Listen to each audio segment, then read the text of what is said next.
Oi pessoal, continua nossa aula. Depois que nós aprendemos para que servem os sistemas operacionais, a partir de agora vamos tentar classificá-los em termos de três perspectivas. No primeiro momento vamos classificar o SO de acordo com o número de tarefas executadas concorrentemente.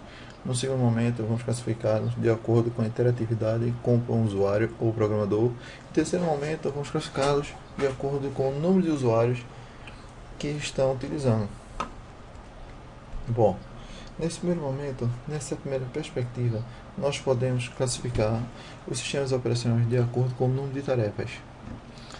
E sobre essa descrição, o SO ele pode ser classificado como monoprogramado ou multiprogramado. Nos sistemas monoprogramados, como também conhecido como monotarefa, dentro da memória RAM, eu só vou poder ter um único processo por vez.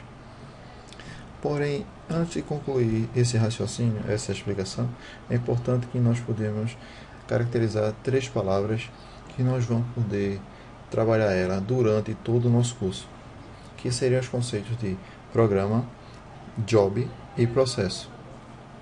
Bom, programa, como a gente já sabe, são todos aqueles programas da máquina.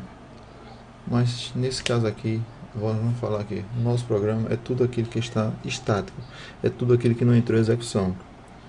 Logicamente que um processo seria um programa em execução que já está dentro da memória.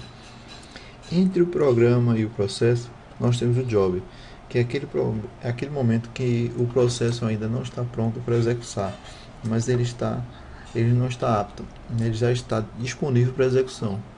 Voltando à nossa explicação, imagina aqui a situação que eu tenha três jobs, job 1, job 2 e job 3. Suponha que o job 1 ele precisa de 5 minutos para executar, o job 2 ele precisa de 15 minutos para executar e o job 3 10 minutos para executar. Em um sistema monoprogramado, eu só vou poder alocar um único job por vez, ou seja, inicialmente na memória eu vou ter lá duas posições dentro da memória. Uma posição, logicamente, destinada ao sistema operacional e uma outra posição que é a do job 1, que é a do processo 1. Só que, muitas vezes, os processos, quando estão em execução, eles fazem o que se chama de chamada de sistema. O que é isso? Ele faz, por exemplo, uma chamada a algum periférico, como a sua impressora.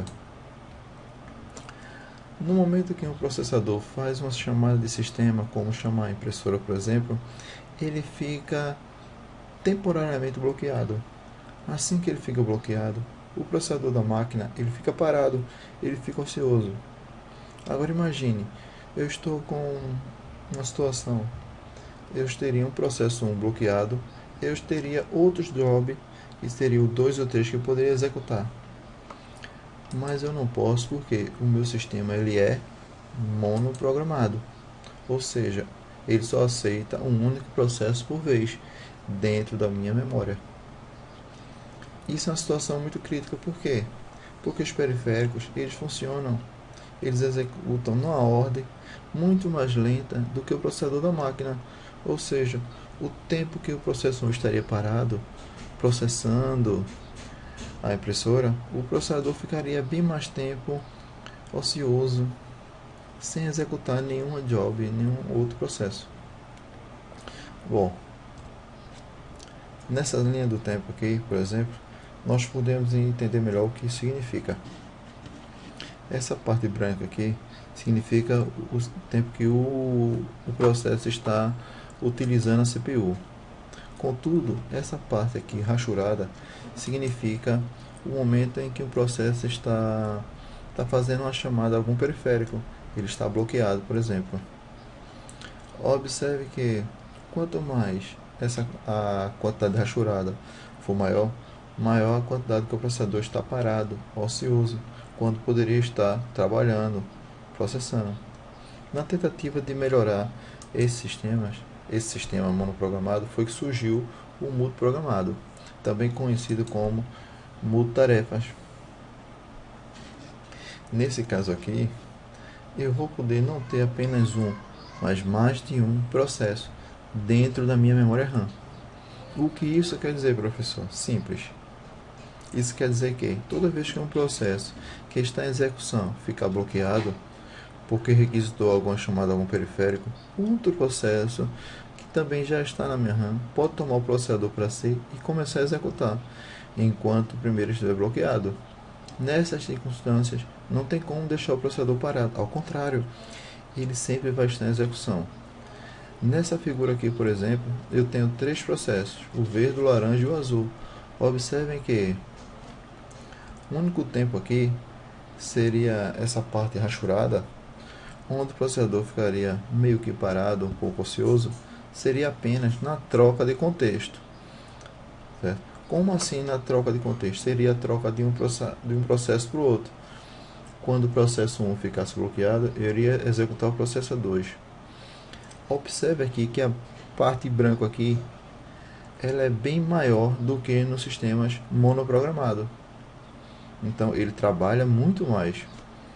Visto isso, é importante que a gente trace uma diferença entre concorrência e paralelismo. Como assim, professor? Simples. Os sistemas multiprogramados temos apenas um único processador. Nossa máquina, dizer que ela é concorrente. Como assim concorrente? Concorrente por quê? Por vez, por unidade de tempo, um único processo está em execução. Isso é tão rápido que, para a percepção humana, é como se todos os processos estivessem executando ao mesmo tempo. Se fosse ao mesmo tempo, seria uma máquina paralela, onde nós teríamos realmente o paralelismo da máquina. E uma máquina só é de fato paralela quando ela é multiprocessada. O que é isso? Quando realmente eu tenho mais de um processador na minha máquina. Bom, se vocês verem aqui nesse primeiro gráfico, uma máquina concorrente, se vocês puxarem aqui, traçarem aqui uma linha tracejada que eu fiz aqui, vocês vão ver aqui que para unidade de tempo, apenas um único processo está em execução. Ou o processo azul, ou o vermelho, ou o processo amarelo. Se a gente for agora para a visão esquemática da figura de baixo, aí seria uma máquina paralela. Se vocês puxarem uma linha no meu eixo do tempo aqui, como eu fiz, a linha tracejada, vocês veem aqui, por exemplo, que eu tenho todo esse processo aqui executando, com esse processo aqui executando ao mesmo tempo. A execução paralela, ela só se dá se existir mais de um processador na minha máquina.